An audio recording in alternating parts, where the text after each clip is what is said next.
মিলাই না নিজে তোমাৰ এইটো আল্ট্ৰা ষ্টিডি হা এইটো কৰিলে মানে কেমেৰা নলৰে তাত 4K এভেইলেবল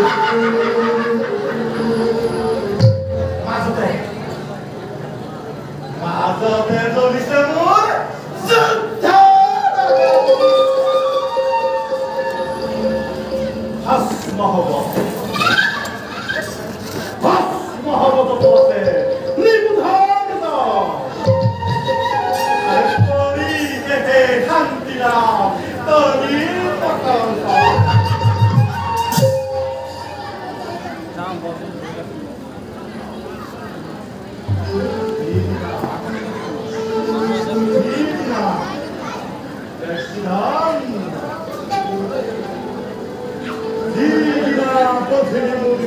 a